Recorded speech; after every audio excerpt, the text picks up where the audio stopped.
Hi everyone, today we're going to be reading The Velveteen Rabbit, retold by Eric Suben and illustrated by Chris Abvabi.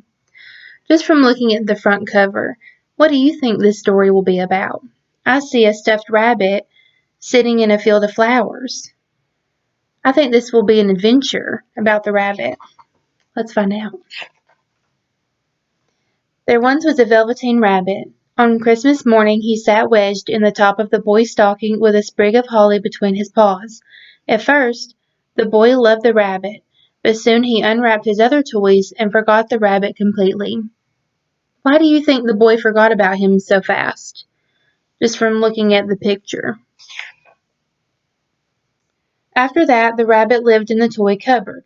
He was shy and most of the bigger toys ignored him. The Skin Horse was different. He was old and very wise.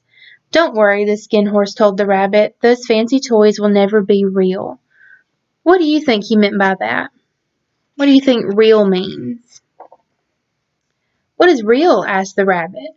Real is a thing that happens to you, said the Skin Horse, when a child loves you for a long, long time. One evening the boy could not find the toy that always slept with him. Nanny reached into the toy cupboard. Here, she said, take your old bunny. He'll do to sleep with you. That night, and for many nights after, the Velveteen Rabbit slept in the boy's bed. At first, the rabbit found it uncomfortable to be hugged so tight, but very soon he grew to like it. The boy talked to the Velveteen Rabbit, and they played games together. When the boy dropped off to sleep, the rabbit would snuggle down close with the boy's hands clasped around him. Spring came, and they spent long days in the garden.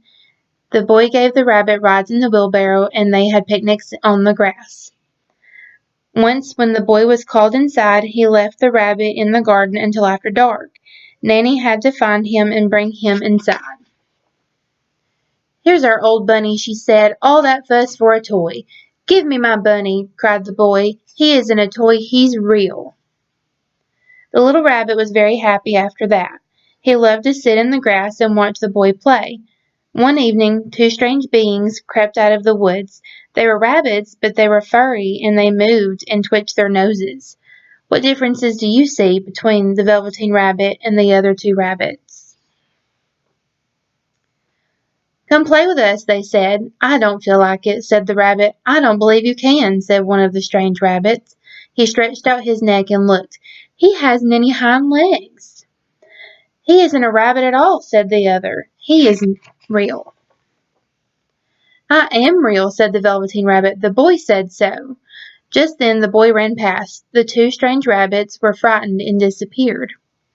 Weeks passed, and then one day the boy became ill. Strange people came and went in the nursery, but the Velveteen Rabbit lay hidden from sight. He knew that the boy needed him.